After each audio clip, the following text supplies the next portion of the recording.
I think the one aspect of the fitness or wellness industry that gets overlooked all the time is optimal hydration. And so, you could not eat for a week and you'd still be alive. But if you didn't drink, you'd be dead.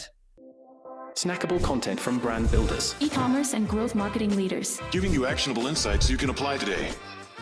Bite-sized podcast with Daniel James.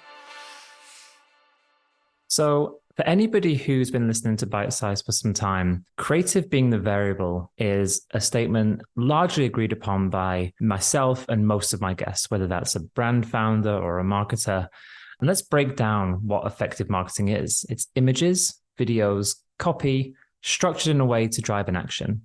To develop a creative that drives action, you have to understand creative performance and use that as a feedback loop into your creative strategy, your media buying, your creative optimization teams. At Fly Performance, we use Motion. So Motion is a creative reporting platform that visualizes creative performance and uses really easy to understand metrics that are mapped to the consumer funnel. So from thumb stop ratio to ROAS, making it so easy to understand not just performance, but where you need to optimize. Not only that, it's a huge time saver.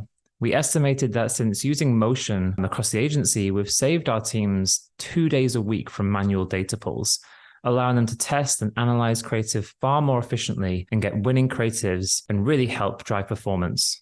Creative is the variable. Welcome back to Bite Sized. I'm super excited. I've got a good friend of mine, known him for a couple of years now, Charlie, founder and CEO of Humantra, on the podcast. What's up, Charlie? Welcome to Bite Sized. Hey, bro. Thanks for having me. Of course, man. You were just showing me your French bulldogs, actually, before this. Yeah, super fortunate. It's late here in Dubai, so they're fast asleep. What are their names? Duke and Wesley. Nice. Love it. Well, Charlie, really appreciate you coming on. Like I said, I've known you for a while, been super impressed with what you've been building with Humantra, kind of followed your journey, and we've been connected for a couple of years. So it's been really great to see just how much you've progressed as an entrepreneur and building the brand. But for anyone who doesn't know, just tell us your 5-minute career story, kind of where it started, a bit about your journey and kind of what you're doing now in building Humantra. So, I mean, let's say you're back university. We were just chatting, obviously not really knowing what I wanted to do when I was at school, but I did a law degree in Exeter in the UK because I didn't really know what I wanted to do. So I did that for 3 years. And I think after 2 weeks, I was like, this is not for me. But fundamentally, it was great. It taught me how to public speak, taught me how to write, frame arguments. So in essence, it was a good experience, but I probably could have done the course that took 3 years in 12 months. And then went into a corporate job in Dubai for like 6 years, which was a grad scheme in essence. So it was cool. I got exposure to lots of different facets of business. Like in essence, like it was really good and I enjoyed it. But we just had that discussion off air really, where I just came to the conclusion at 27, I was like, I'm not passionate about what I'm doing, but I'm pretty good at it. I couldn't see myself doing this for the rest of my life. So I was like, well, why don't I go and do something I'm actually passionate about? Surely I'm going to be better at that. And so that took me on pretty much a 7-year cycle of starting my own business. And Humantra is like my third iteration of businesses. I think each one's been progressively more successful, if I use that word lightly. First one was a complete mess. I learned more in like sort of 12, 24 months doing that than in my whole life up to that point, which was great. And fast forward to now, the second business was e-com, was contact lenses, which we worked together on. And then now building Humantra, which is like my pride and joy, what I'm most passionate about. So it's been a long time coming, 7 years of a lot of struggle. We spoke about the delayed gratification piece, but we're here now. Essentially, Humantra we're a wellness brand. Our product that we sell is an electrolyte sachet. And we're trying to promote optimal hydration through proactive daily wellness and proactive hydration. So for me, it's mass impact. I love what I do. I get out of bed very early every day with a smile on my face, but it has not been a linear positive journey to this point. But nonetheless, I've loved it and I wouldn't change any of it. You mentioned like you were good at it, but you didn't have passion. And now obviously you're doing something you're super passionate about. Why do you think that's important? Good question. I think it just goes back to I think in essence, everything comes down to hard work and literally the hours you put in. I mean, there's those Kobe stories about, shooting shots at 2 a.m. in the morning. It just comes down to reps, right? How much work you're willing to put in. I think that when the passion isn't there, you're more likely to go and do something else. Maybe not necessarily quit, but stop and be like, maybe I'll do that tomorrow. But I think for me, passion pushes me further. It means I wake up every morning early with a smile on my face, ready to solve the problems that are in front of me. And I look back to not having passion, and I think that not that I was selling a lie, but I was only probably using half of my potential. And I feel like passion for me gives me, it's like the unlock to all my capability. And it means that when there's super tough moments, and trust me, there have been some really hard moments over the last 6-7 years. And, I go back to that, resilience piece. For me, it's like, if I wasn't passionate about it, I'd have given up ages ago. And I think that the passion piece just allows me somehow, even when I'm on the floor and the going's getting tough, just to wake up the next day and just keep going again and again and again. Yeah, I think that's and again, we were talking about this before we started recording. I think it is so hard, right? I think a lot of people maybe have a misguided view of like what quote unquote success or building something for yourself actually looks like. And I think like the passion piece becomes so important, because if you aren't passionate about it, with how difficult it is, you're going to give up. And it's a consistent thing I hear from everyone. I agree. And I think we were chatting about it as well, sort of saying that, everyone sees the success, right? No one sees what you've had to go through to get there. And I think the common misconception is that it's potentially easy and it's, easy to be successful. And I just think, for me, especially, like, just the complete opposite. I wouldn't wish my journey on anybody, but it's been fundamentally important that I went on that journey, because it's, made me who I am today. Will not rewind, do it again, 100% no. And there've been a lot of sleepless nights, a lot of self-doubt. But I think that, it just goes back to that piece where it's like, you just don't give up. And I think not giving up comes from passion. So I think, passion's so important, and I love what I do. Amazing.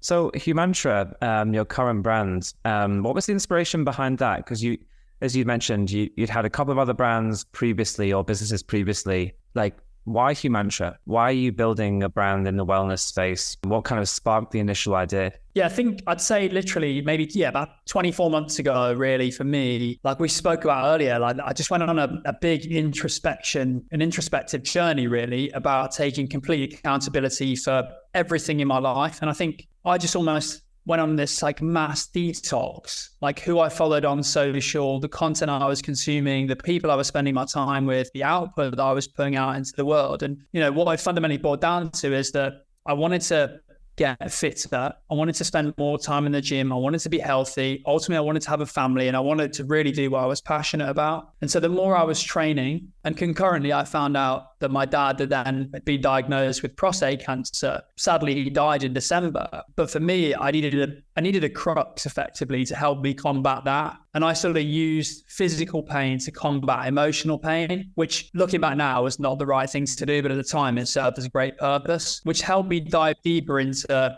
health and wellness, fitness. And I looked back and looked at my dad, and in essence, I was like, no amount of money could have made him better. You can't buy health and wellness. You just can't. And so for me, it was about dialing in the gym and looking at all those different aspects of health and wellness. And I think the one aspect of the fitness or wellness industry that gets overlooked all the time is optimal hydration. And so, you could not eat for a week and you'd still be alive. But if you didn't drink, you'd be dead.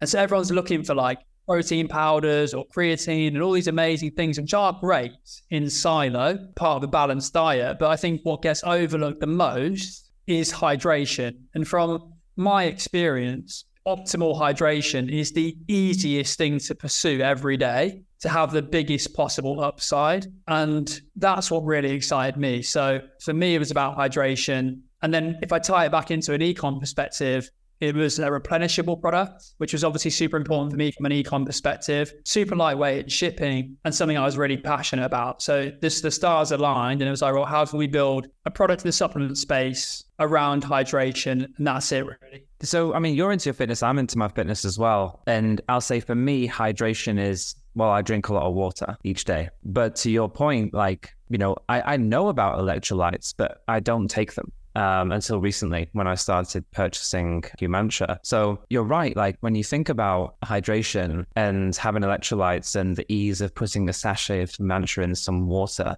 it's super easy compared to buying the right food, cooking the right food, getting the right protein shakes, taking the right supplements and all that sort of stuff. But it does have a big impact. Why do you think hydration is more of an overlooked aspect of overall health and wellness? Great question. I think in essence, we've always been taught that drinking water is the only way to be hydrated. And I think that misconception has meant that people have overlooked the mineral or electrolyte space. Whereas adequate and optimal hydration is a combination of the actual fluid water and the minerals or electrolytes that your body needs. Now, some water, like the more expensive spring water, has good mineral content in it. Other water, maybe tap water, some bottled water doesn't. And your body needs these minerals to function properly. Unfortunately, your body doesn't naturally create the minerals, sodium, calcium, potassium, etc. So if you're not supplementing them into your diet adequately, you're putting yourself and your body at a disservice. Cognitively, physically, your sleep, magnesium is getting loads of talk now. Magnesium is an electrolyte. Sodium is an electrolyte. How often is there a discourse around salt being bad for you? Of course, everything to excess is bad for you, but sodium is so integral to optimal bodily function. It's ridiculous. And so I just think the narrative, just like a lot of health and wellness, has maybe been a little bit miscued, and people need to realize that you need water, fluid water, and you need electrolytes or minerals. I use that word interchangeably. And even there was a story recent, I think last week, where a lady drank too much water without mineral content and she actually passed away. I'm not laughing at that. I'm sorry I smiled. I give my girlfriend shit all the time because she doesn't drink water. And she, terribly sad about the person, but she sent me the post and was like, see, I'm being careful. I'm not drinking too much water. Look at what happens. But, prime example of somebody who doesn't pay attention to hydration, but constantly feels tired and has headaches, which... That's the one thing I talk about to all my mates now and who are fit and healthy. I mean, for 2 years, I've taken electrolytes and, I do all the human-type stuff, I have saunas, cold plunge and everything. And I genuinely can't remember the last time that I had a headache or I was ill. Seriously. And my friends, the same thing. And maybe people say, oh, well, you're lucky or whatever, you're not. But for me, it's like a combination of, I don't like this idea of everyone's looking for a quick fix, right? And I just think that it's all a journey, excuse the pun, like it's fluid. It's just, you just every day, especially with hydration, everything, you can't just go and get a quick fix. It's just not sustainable. And I think it's in every aspect of life. If you look at brands that win really, really quickly, is there longevity? No. It's about how long you can last effectively in business, in training, whatever it is. And I think that ultimately you need things that are sustainable over a long period of time. That's the biggest macro impact. So, and the easiest thing to do is like drink electrolytes every day when you wake up, and genuinely it's going to improve like your life. It just can't not. Talking about passion, I can hear the passion in your voice about the products and about the problems you're solving, which is, it adds to that authenticity of obviously like, and falls through probably into why the brand has been so successful, because you really believe in what you're building and you've been a benefactor from the products, right, in your own life. Do you know what? It's like I only have to read reviews from, and I think that I'll always remember like my first brand when some random person buys your product for the very first time, how good that feels. But reading we get reviews every day on the product, and genuinely like some of those reviews, life-changing for people, and I think that might sound grand and romantic, but I think if I go back to like what my ulterior motive was I always wanted to at some stage like have mass impact in a positive way. And I genuinely believe that that's what I'm doing now in this business, which excites me every day. And I genuinely believe, whether romantic or not, like the power of adequate hydration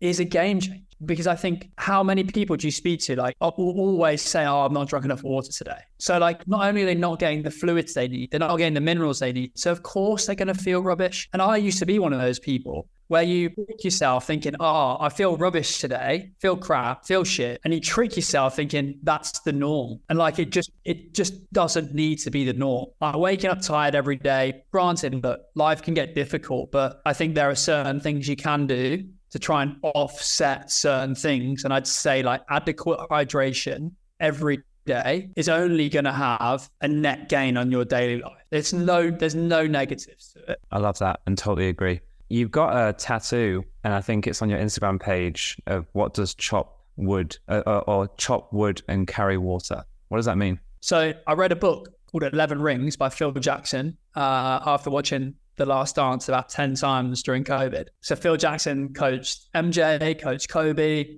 the most successful NBA coach of all time. And he was a big fan of sort of spirituality. And he references a Zen Buddha quote in the book, talking about the Lakers. And he said that after enlightenment, chop would carry water. Before enlightenment, chop would carry water. In essence, the phrase really means like focus on the task at hand. Don't dwell on the future or the past. And I think for so long, like we spoke just before we started recording, I was always thinking back and thinking how to change this, or trying to fast forward and hope when I get to X, Y, Z, I'm going to be happy. Or, you know, when I get to this stage of business, like I won't have any problems. And I just think that that was just the wrong way about it. And I think for me, it's like focus at the task at hand, enjoy the process. Because I'm a process guy. Like, I think there's no like mad end goal where I want to get to and just stop. Like, I love what I do. And sometimes you do get caught with it. You want to like get to the end of the month to see how performance is, or you want to look back and think, oh, I could have done that differently, but it doesn't help. And so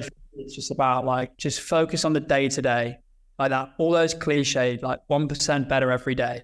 And like you go back to all these bigger businesses with this like singular focus of, you know, with Bezos and, you know, how can we improve this for the customer? Does that, you know, make the customer experience better?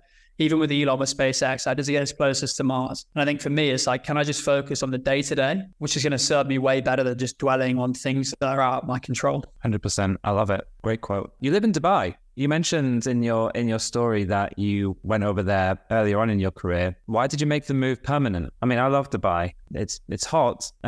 So why Dubai? And what's the e-commerce space like over there? Why Dubai? I think it's super conducive for what I'm doing right now. It's a great, I think, test market for brands.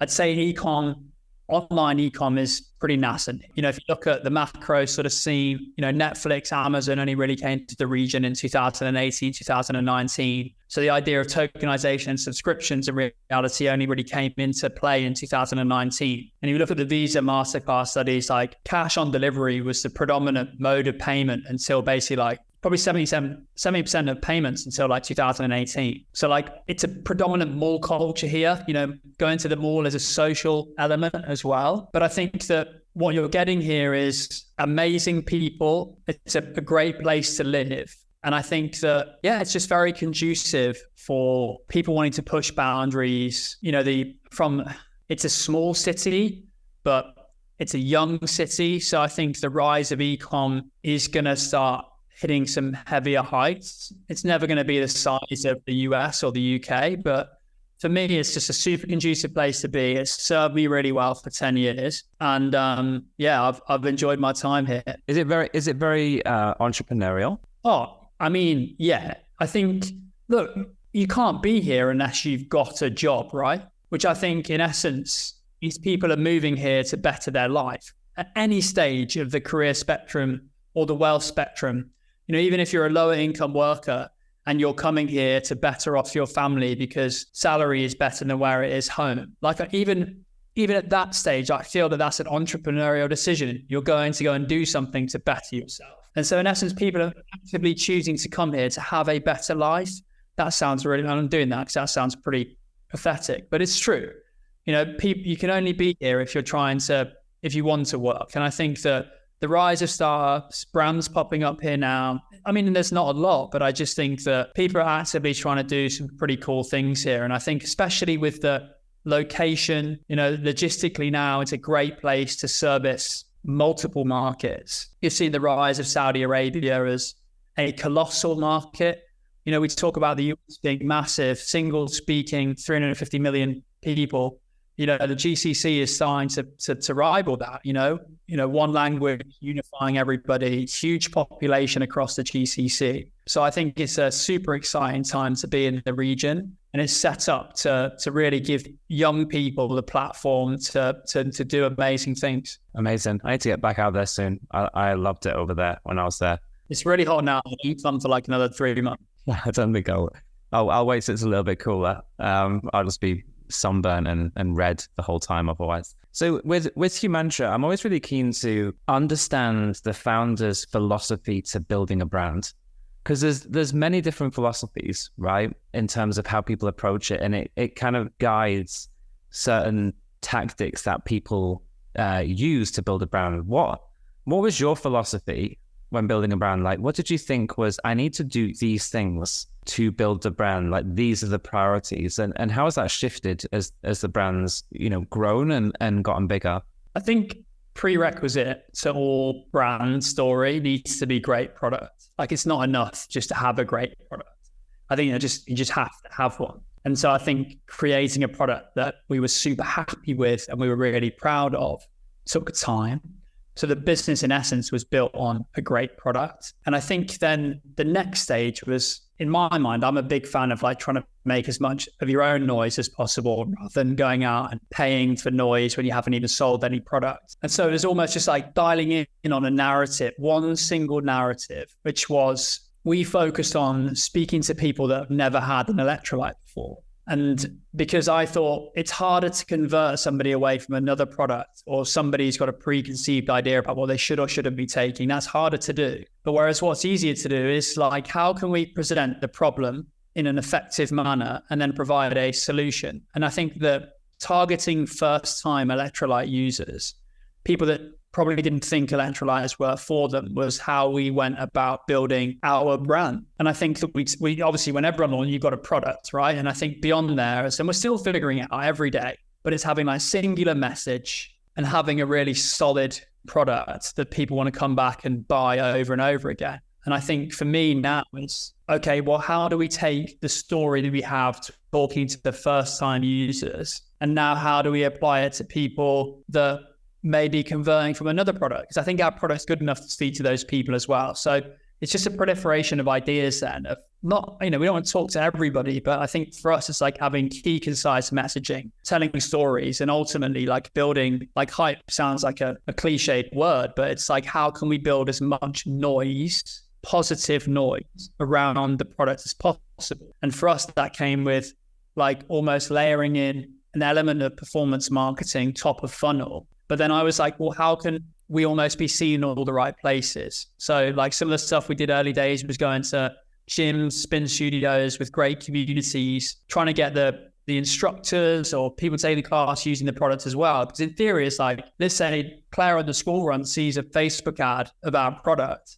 She thinks that looks pretty good. But then the next thing, she's going to a spin class that she loves and she's seeing her instructor use the product. And it was just like seeing the brand in the right places. And so for us, it was like this multi-tiered approach of having great product, solid storyline, and then effective validation in the right places. And I think if we continue to do that, then we're going to have a good time. And what about the team? So you founded the company. What's been your approach to the team? Who, like, in terms of who do you have in-house?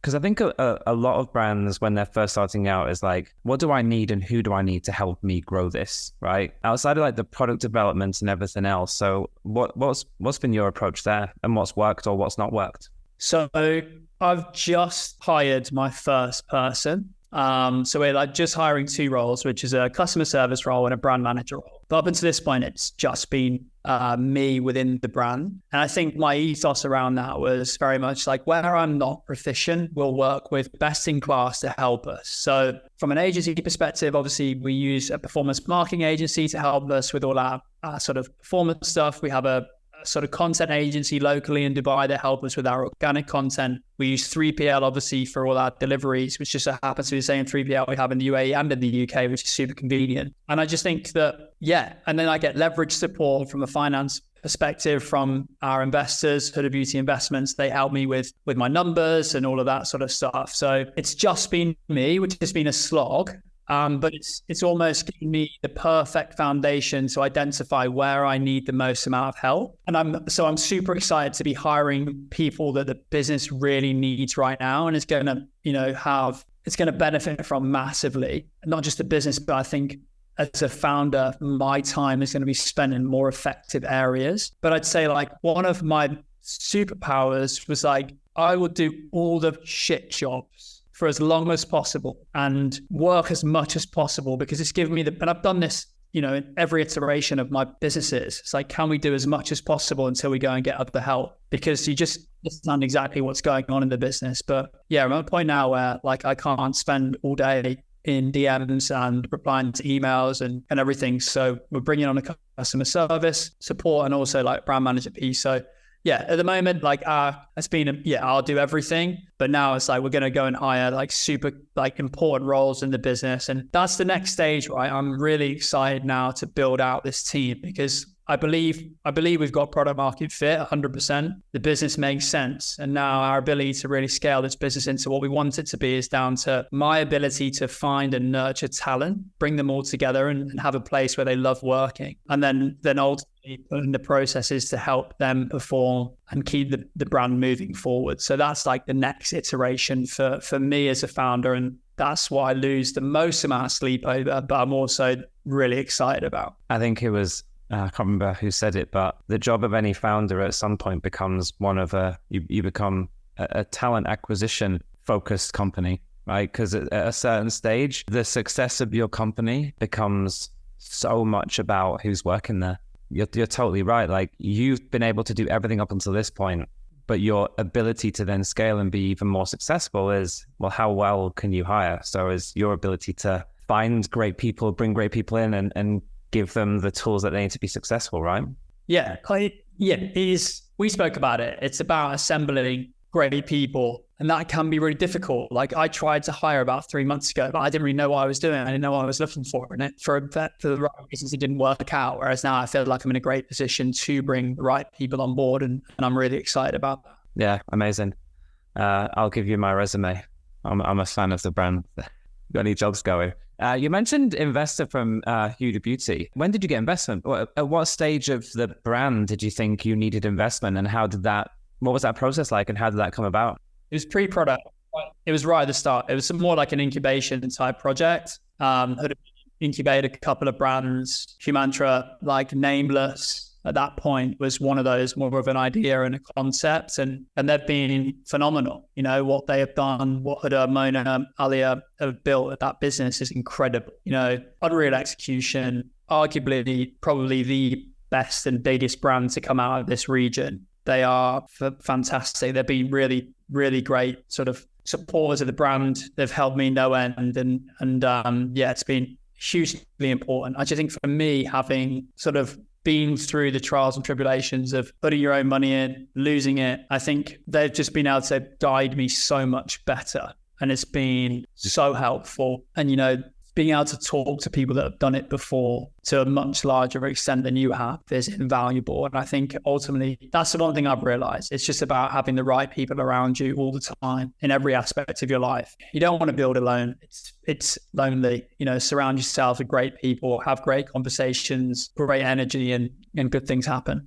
And again, we spoke about this, is like, even though there might be nuance to the specifics, when you align yourself with the right people who are maybe like further down the journey than you are, what you actually learn quite quickly is that their journeys follow 9 times out of 10, the journey has followed a very similar path of challenge and struggle and, you know, all those sorts of things. So I think it's like, to your point, it's like, you know, one, it's more fun to build with other people than be constantly kind of in your own head. But 2, it's not even that they can solve every problem for you. It's sometimes the reassurance that what you're going through challenges and this and that, like, that's normal. You don't need to think of everything as an existential threat. Like, the most successful people that I know have had and can tell me many stories of where they thought everything was going to come crashing down and they didn't know what to do.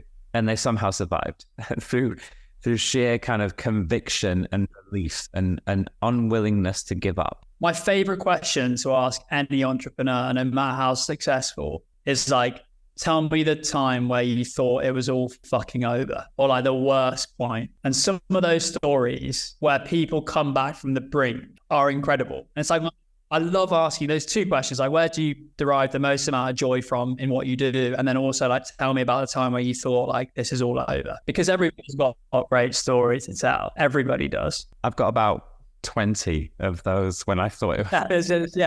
Which one do you want to hear about? How long have you... Just this morning, in fact. It's only 9:30. No, I'm joking. I mean, 100%. And what have been some of those hurdles for you, right? And I don't want to get to like... It's not about even being negative, but I think, one thing I'm always really conscious of, and I love that those are the questions you asked, by the way. Those are great questions. Where do you derive joy? I might have to sneak that into the podcast, actually. But what are some of the hurdles that you've specifically had to overcome when building Humantra? Because for anyone listening who is building a brand, maybe going through something, or maybe doesn't have a resource like a Huda Beauty or somebody else ahead of them, like, talk a bit about the hurdles and how you have overcome them. I think I'll split it two. I'll split like the professional aspects and then probably the personal aspects. And I think the personal is a lot more prevalent because I think all the professional stuff can be overcome, right? It's not like I'm doing rocket science.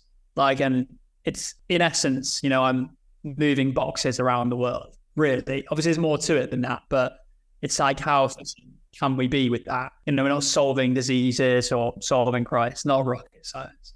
So I think sort of professionally, the area that I've struggled with the most is probably supply chain. And that's what scares me a lot. We've sold out a couple too many times now, which is great because it shows we can sell products. But at the same time, I need to get better at being able to not run out of products. It's all right 2 or 3 times, but then if it keeps happening, it's an issue. So supply chain keeps me up at night. But I think we're getting better at it, which I think is great. And I think that while it's my biggest frustration, I'm committed to getting better at it. So there's a part of it as a game is quite enjoyable. But I think actually, everything's solvable. But I think for me, fundamentally, it's that imposter syndrome that we spoke about just before we started recording. That internal battle in my head, when I've faced it for maybe, I think I'm largely through the other side of it, but I think there'll always be an element of it, in the back of my head. It's when's this all going to end? And I think I just became so conditioned to things not working very well and not working as I planned that then I was right, well, my sort of default was right, well,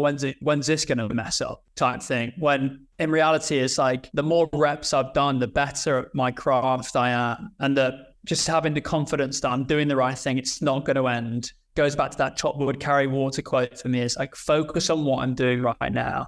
There's a reason why I'm here. And I think that self-doubt can eat you up. It 100% can. And I've had times I'm thinking literally really worried about what's going to happen. But I also think to that point, that's what's pushed me forward. That fear of not being good enough or that fear of it not working out means every day I'm working harder to make sure that my biggest fear never happens. So it's counterintuitive. It eats you up, but at the same time, it keeps you going. So I'd say, professionally, it's the supply chain piece. And then personally, it's this internal battle with my head. Yes, this isn't going to end. And, I am the master of this ship and I'm not going to let it sink. Yeah, it's really interesting. Like you said, the thing that causes the negativity or doubt or, stress, for lack of a better phrase, potentially also the thing that drives you. And it's you actually don't want to lose it. You just want to be able to control it and realize you on how do you harness that? How do you harness those feelings and be in control of them versus having them control you? Because, I'm sure you've encountered it. When you feel that way, you can't operate at the same level. You're operating from a place of fear, which, can have a negative impact on your decisions. So not just mentally in your own personal kind of happiness and health and everything else, but it can have a detrimental impact on the day-to-day actions because you're operating from a place of fear. There's a genuine, it's like science. If you're in fight or flight mode, your brain waves are on a different cadence to how you need to be creatively, when you need to think creatively. And so when you're fighting to survive, your ability to be creative is suppressed. And so it's almost just trusting instincts, knowing that you're on the right page. And I think you get peaks and troughs of it. Sometimes you just need to go into a shell and just get through it, work on it and improve. And I think for me, as I've become more experienced in this game, 7 years on, it's I know those days when you doubt yourself, they do come and you just embrace them and tomorrow's going to be different. You wake up and you just go again. And I think that comes from these reps, right? It's reps on reps on reps. How often do people go to the gym and you fail at a weight, but you just keep on lifting it? Same with entrepreneurship. And I hate being an entrepreneur, but I just think it's just turn up every day with a good attitude. There are going to be good days, there are going to be bad days, but just believe in yourself. And that's, I think for me, been the hardest challenge, but I think I'm getting better at it with more experience. I think it's something every entrepreneur just has to go through. You can hear all the advice in the world from people who are you got to enjoy the journey and you got to do this and you got to do that. And it's so true. But I genuinely think you don't get to that point, even though you know it, even though you know and have heard all the advice and the things from people who are further on, you actually just have to go through it. You have to experience it for yourself. And most people will eventually come to that conclusion of, oh no, they were right. But like, it's very difficult to operate that way until been some way down the journey. But I mean, how often is like your parents are like, don't touch that plate and you want to touch it, and like my girlfriend talks all the time. Yeah, she's like, I need to learn it myself. No matter how many times people tell me not to do something, like I need to go through that pain myself to make myself understand it.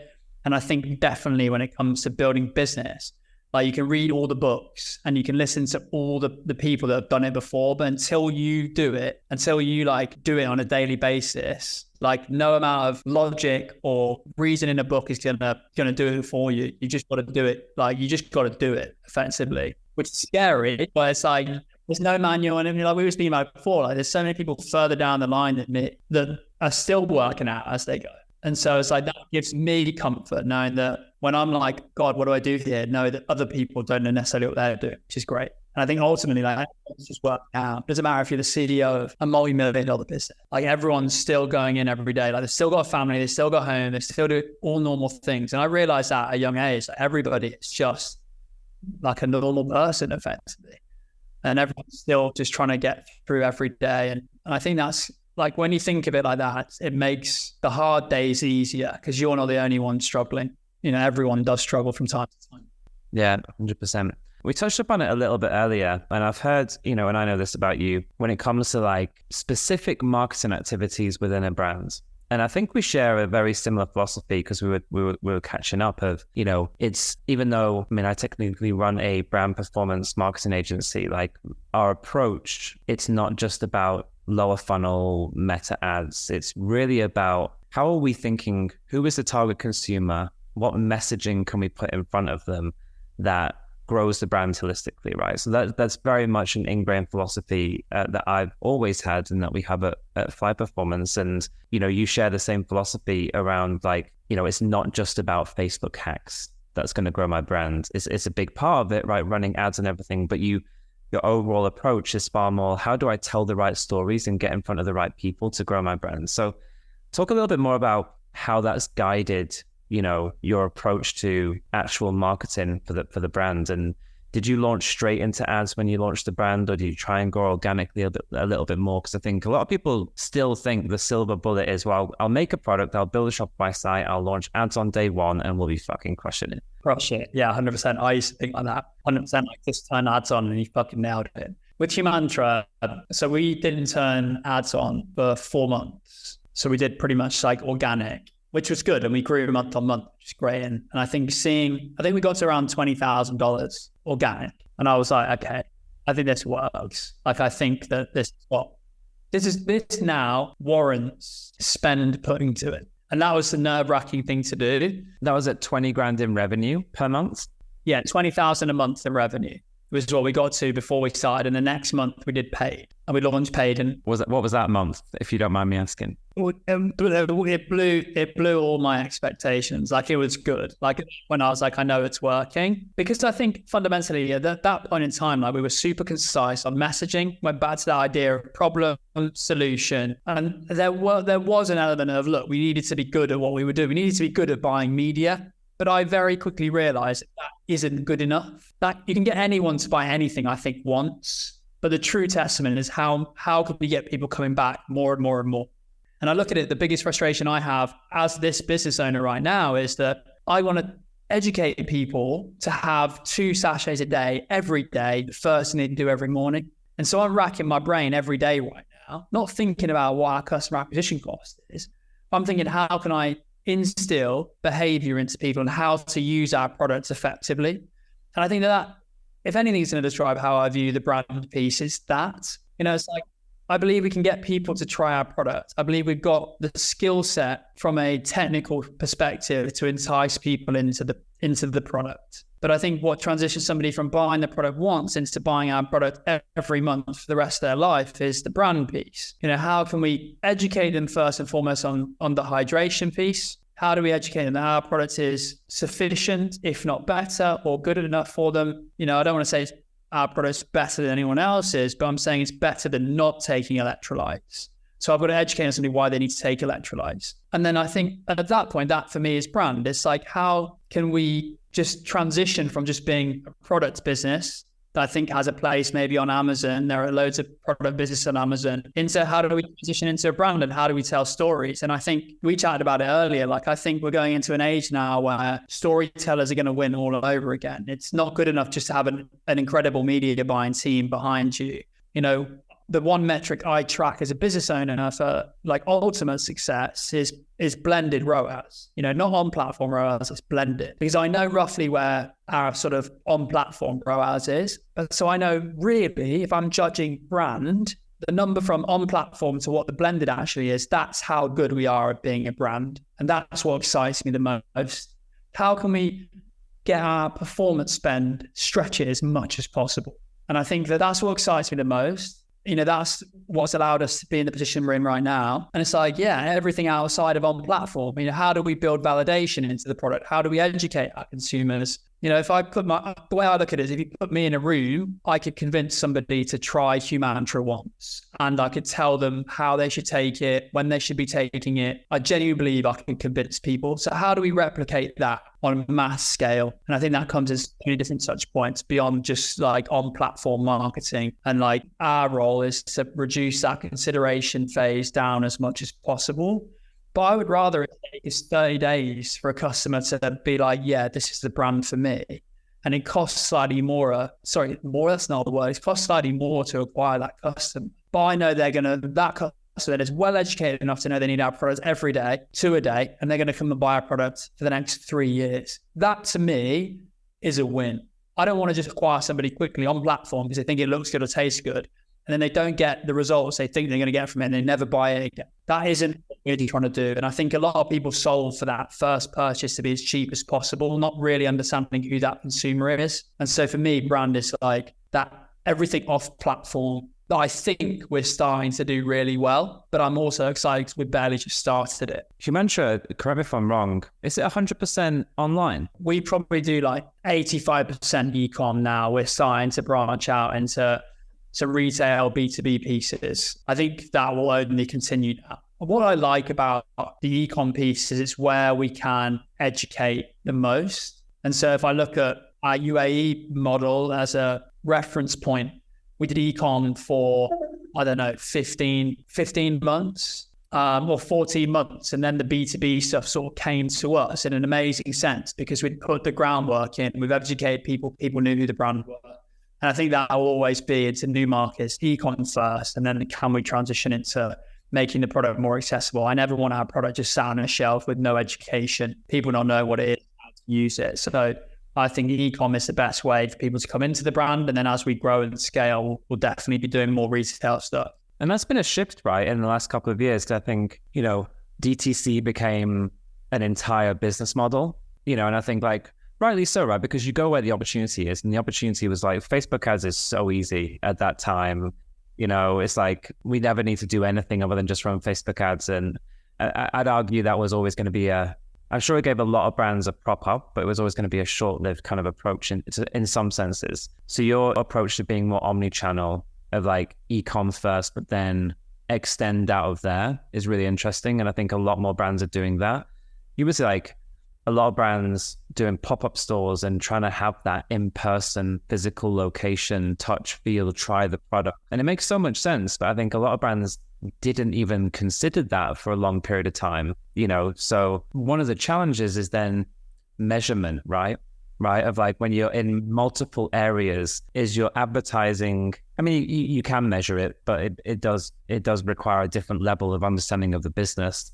You know, if I'm advertising or running ads on X, Y, and Z channel, my e-com isn't going up, but hey, my Amazon is, and actually my store location revenue is, like my sell-throughs are pretty high. At the end of the day, like that's why that blended understanding of the business really comes into play, right?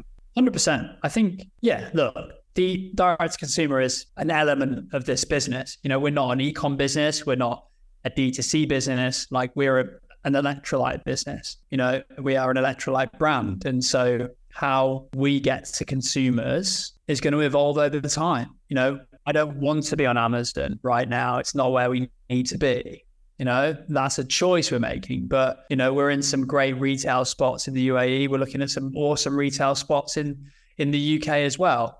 And I think ultimately, sort of 10% of our revenue in the UAE is through delivery. And I would never have expected people to buy electrolytes on delivery, but yet people do. And so why would I stop them buying through a channel that consumers want to buy through? And so it's just having that appreciation that I don't have all the answers. And it's listening to consumers, understanding what they want, and making sure that we can build a proposition that consumers want and need every day. And I think for a long time, my earlier stage as an entrepreneur, especially with the D2C piece, I was like, nah, I'm going to be a direct consumer brand and I'm only going to sell direct consumer because I want to own all the customer data, yada, yada, yada. How many times have we heard that? That used to be me. Whereas now I'm like, I want to create a phenomenal brand and I want to make it accessible in the right places to how people want to access it.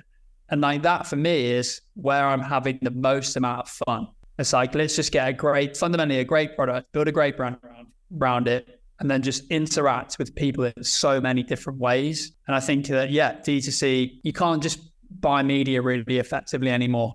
There needs to be more to it than that. I recently purchased, and you did a brand collab with a brand that I know we're both big fans of, the brand, the product, and the founders. You did a collaboration with Represent. How did that come about? And are brand collaborations and those sorts of partnerships something that you see yourself doing more of in the future? Yeah, so the Rep collab was special for me. I'd say it's probably my favorite brand on the planet. My wardrobe is all Represent. What George and Mike have built is phenomenal. And I think maybe people just assume that I've been made for George and he's helped to make it out, but it's not that way inclined at all. I remember when we launched Humantra, I just messaged him on Instagram saying, hey man, I'm a big fan of your product. Would love to send you my product. And he just sent me the address back. And that was in November, maybe October 2021. And I just sent in the product and didn't ask for anything in return. And I just sent in products every month. And then I think in January, he posted and it was in the background or something. And I was like, holy shit. And then I think from there, it just stemmed from George having a genuine appreciation for the product. He used it every day. He loved the product and it was super authentic. And I think, I didn't ask for anything in return. And then I remember I put actually the screenshot on my Instagram the other day. George just messaged me saying, do you reckon we could do some 247 electrodes? And I was like, of course we could. And I think then that's where Spicy Mango came from. It's tied in with George's story massively. He loves spicy mango. And so I think it just came from a really pure place of complete authenticity. George loving our product. It aligned perfectly with his story and what he's building at Represent. I think that's why it worked, because it's not like we're just come together for a fad just to launch something. George is a master in telling story and building hype. And he's done that with 247, as an extension of the Represent brand. And so it just came from me sending my product to somebody I massively respected. And then the story that evolved from there is actually one that I'll always cherish. It's pretty special. I'm super proud of it. Yeah, you should be, man. What a great story. The random hopeful DM resulting in what? It goes back to that. It's always give without asking, always. I've always been that type of person. Don't expect anything in return. Just give. And that comes from knowledge, product, everything. I think there's a culture now where people want to send people stuff and immediately I'll keep posting on Instagram. I never once ask. I never send products to anyone and ask them to post about it. All I ever do is send products and say just please let me know what you think of the product. That's all I need. And if it's not for you, it's not for you. And I think that's where, if I look at as well, beyond George, some of the people that use our product now, we've got some Premier League footballers using the product, other professional athletes. And it's we don't pay anyone to use the product. It's just come down from a genuine love of the product. And just from a really authentic place. And I think I'd say one of my skill sets is that authenticity piece. As a brand, we want to be super transparent, exceptionally authentic. And I think that's just what's held us in good stead to this point. So one of those stories I'll always be proud of and very, very, very appreciative of the support that George has given the brand, because he's further down the track than I am. And it's been incredible to be a part of. And actually to see a mastercraft like a master of his craft, both Mike and George, up close and personal, seeing what they do. It's different breed, very impressive. Yeah, no, I'm huge fans of them as entrepreneurs, and I absolutely love the brand as well. Like, I'm typically decked out in if represent pretty exclusively. I bought it. I bought the collab. Spicy mango. It wouldn't be the first flavor I think of, but I'm excited to try it. It's good. It's nice. Yeah, I'm excited. Yeah, that lends itself into it. Like, one of the key elements, obviously looking at George's lifestyle, is that he's a super active guy. Our mineral balance in the main line of the product has 180 milligrams of sodium in it. So it's not a really high sodium content. Your average Joe, normal person, doesn't need a load of sodium all the time. And that's the mineral balance we went with. Whereas the spicy mango flavor has 500 milligrams of sodium. So which is more geared to people that are maybe training a little bit more often. You need to replenish the salts that you've lost during sweat.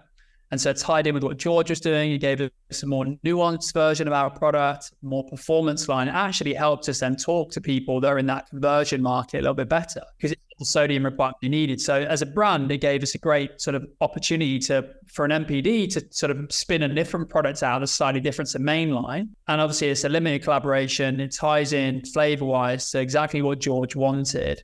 It's an authentic version of something that's been in the works for a long time, and very proud of it. I think that's, you use the word a couple of times, and everything from how it came about to how, like, the end result of the product. And it's so true of so much when it comes to building a brand is that authenticity. Like, it doesn't feel like a forced collaboration. It doesn't, like, the outreach was authentic. The use of the product from George's perspective was authentic. The coming together was based on a love of the product and your admiration of him and what he does and his lifestyle. And, for anyone who does follow him, he's constantly posting his chopped up mangoes, which help him get the physique. So, like, I love that constant through threads of authenticity. And I think, like, the best marketing, the best brand collaborations, the best stories that are told, because people aren't stupid. Like, you can tell if something is being forced or faked versus if something is really authentic. Do you know what? I think what it fundamentally boils down to, like, I realized it maybe 4 months ago, like, if you ask me, like, what is business? Business to me is like doing cool shit with cool people. That's all it is.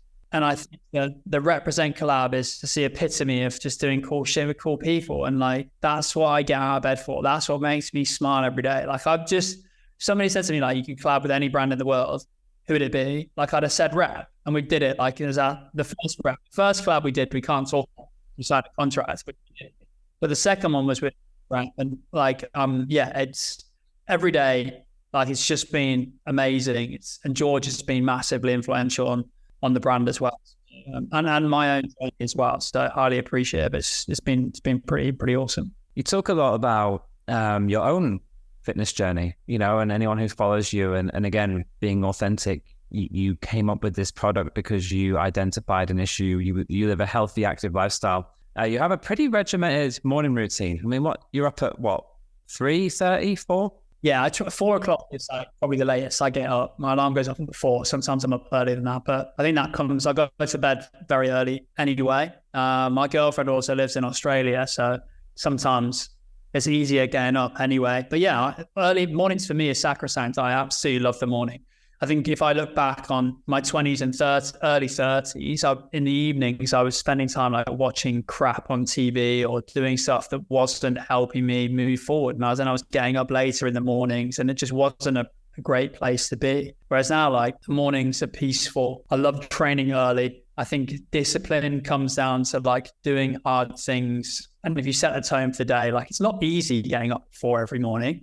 Like, it's not like I get up at 4 to go and, like, watch Netflix. I get up to go and do something difficult. So, like, compounds the difficulty getting up early, go and do something difficult. But I think for me, it's just like that discipline sets the tone for the day. And because I love what I do, like, waking up in the morning is just not difficult. I mean, it used to be. Like, don't get me wrong. Like, I used to think 7 o'clock was a good time, was early to get out of bed. But gradually got earlier and earlier. And my bedtime's got earlier and earlier. But for me, it just... it's the morning. It's just so peaceful, and a lot of my deep work happens before 8 o'clock. It's an interesting one because you see a lot of stuff on, social media and it's like, morning routine, this, that, and the other. Like my take on it is like, it's got to be something that works for you, right? Like, I think there's like, and maybe it's a bit of a joke in the entrepreneurial realm that if you're not doing this, if you don't wake up at 4 and meditate for an hour and journal for an hour and do this, then you're not going to be successful. And I don't believe that, like, at all.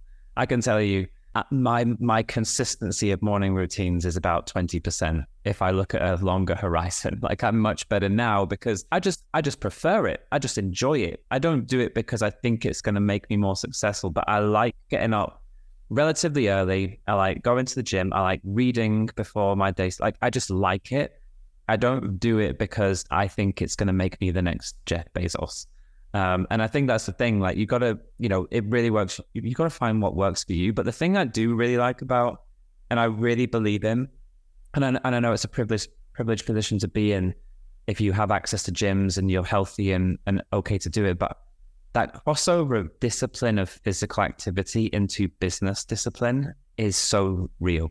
I'm such a believer in like, being disciplined with your own body, like translates so well over into being disciplined within your business. Yeah, 100%. I think, like not just business. Like I think if you can have the discipline to live a healthy lifestyle, go gym, like it just transposes into every aspect of your life. I think my life fundamentally changed for the better when I stopped drinking alcohol and when I started going to the gym 6 days a week.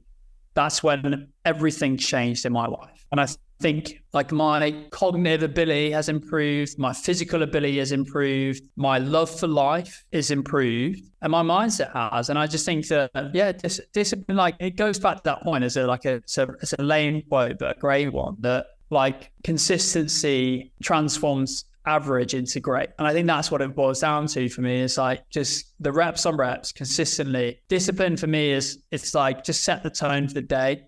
It's like making your bed in the morning. You're right. I don't wake up at 4 o'clock in the morning to post on Instagram to show off to anybody. I do it because it fits my lifestyle. Like I don't post about like to bed at 6:30 or 7 o'clock at night. Like, but people would say I'm boring. But then at the same time, like that doesn't matter. Like I'd rather live my life how I live it, because I enjoy it more than anything. And it's like, doesn't matter what anyone else thinks, it just suits me. Like, you don't need to get up early, but it's like, all I'd say is if you say you're going to get up at a time, whether that be 8 o'clock, 4 o'clock, 12 o'clock, just get up at that time. It's a discipline in doing what you say you're going to do is what matters more than the time you wake up in the morning. I love that. I don't know if it's like a Jordan Peterson quote or something, but it's like, never break a promise you make to yourself, right? Because you start to like, if you say you're going to, like you said, if you say you're going to get up at 8, but then you don't get up at 9, you've broken that promise. And it's those little things that actually builds your own discipline, but also your own trust that if you say you're going to do something and you do it and you get consistent at doing the things that you tell yourself you're going to do, like the compounding benefit of that is so, so powerful. And I think that's like such a good point. It's like if 4 a.m. is like unrealistic, or if running a marathon tomorrow is unrealistic, like maybe don't set that goal. Set things that are achievable, because then you build that trust in your own capability to do the things you say you're going to do. And it's, that's more important than the time of what you get up, or the length of this, or the whatever you do in the gym. Do you know what I mean? It's like, it's not breaking those promises to yourself. Yeah, it's not about the time. It's just my ability to be disciplined to my word. I'm going to do this and then do it without any thought process whatsoever. And don't get me wrong, like it went 7, like 6:30, 6, 5:35. And now I found exactly where I want to be at 4 o'clock. But it's not the time. It's just, I'm going to do this and then I'm going to do it. Like that for me, my word is probably the most important thing. And not just to other people, but to myself. Because I think for a long period of time, like I let myself down in that respect. But I made a promise to myself that my word was going to be everything. And, I'm going to hold myself to a higher standard always. And I think that's, for me, set the tone first thing in the day, do something difficult. And I love it. And I would implore anyone, I know we just said about the time, but like I would implore anyone to go to bed earlier and wake up just for 30 days. Like get up at 5 o'clock every day, 30 days. And I promise you, and then go and do something difficult. And I promise you life will improve. Do it. I agree. What's next for Humantra, Charlie? You're hiring people. You're doing collabs with your favorite brands in the world. I know there's a ton that you're working on, but what's your number 1 and 2 priority for the brands? So we just launched in the UK, which has been really cool. I think for me, it's been pretty special being here for 10 years. I've always wanted to take a brand back home. So that's been pretty cool the last like 7 days. And then hiring is obviously key focus. But again, just boils down to like, I know where we want to go and got a macro sort of vision over the next sort of 3 to 5 years. But ultimately for me, like, again, it sounds cliche, but just want to have fun. Like it goes back, I want to do cool shit with cool people always.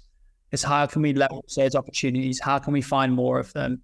You know, how can we do cool shit? Like that's really in every aspect. It doesn't need to be business in life. Like I just want to surround myself with amazing people and do super cool things. And that can be employees, the people who come and work for the business. Could be brands we work with, businesses we work with, entrepreneurs we work with, people I speak to. It's just doing more cool shit with more cool people. Amazing. Dude, we're going to wrap it up on that. I think it's a great final message to end on. And I just want to say a huge thank you for being on the pod. Big fan of you and what you're building, your approach, your philosophies to life and business and marketing. And I couldn't agree more with almost everything you say. And I totally agree. Doing cool shit with cool people. It's why I do Bite Size. I just get the opportunity to like talk to really inspiring people building things. So it's an absolute privilege and a pleasure to have you on the podcast. Thank you so much for your time. Thanks so much for having me. Of course. And obviously I'll link out to Humantra. I've got my spicy mango on the way. I've already tried the products. And again, so as someone who's super active, it's really beneficial to my lifestyle. So definitely check it. I always say like, if it's not Humantra, for any reason, like just take electrolytes and it will improve your life 100%. Like that's my key message. Like hydration is water and minerals and life will get better. Agreed. Awesome. Thank you so much, man. I appreciate it. Thanks a lot, bro.